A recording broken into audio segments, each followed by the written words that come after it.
adding basting stitches to a design can be very helpful to make sure that, especially if you're not going to hoop a piece of fabric, you're going to use something like a sticky stabilizer or something like that to really get it to hold the fabric in place before it stitches the design.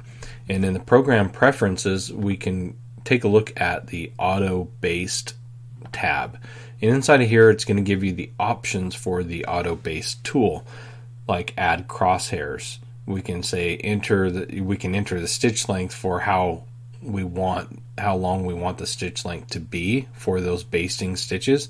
And it's recommended to use pretty long stitch lengths because you're going to remove those once the embroidery is done. Those are just to lock the fabric down before doing the embroidery. And you can change like the outer edge of it. So these are the default settings right here. I'm going to go ahead and hit OK. And we're going to click on this Auto Baste tool right here.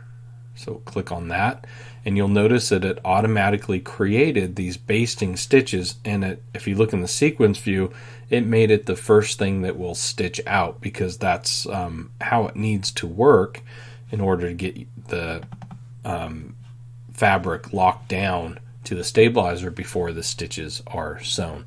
So this is the default setting. So let me go ahead and bring up the program preferences again for the Auto Baste. And just to take a look here, these crosshairs are right here. So add crosshairs to the baste is right here. If I turn that off, it will not create those.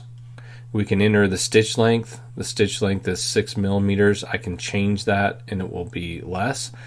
The outer edge here, it's 1 millimeter from the leftmost point.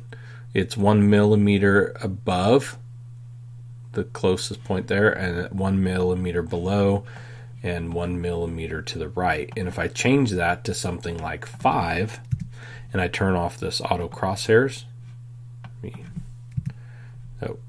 slide this over here to 5 and remove that, hit OK.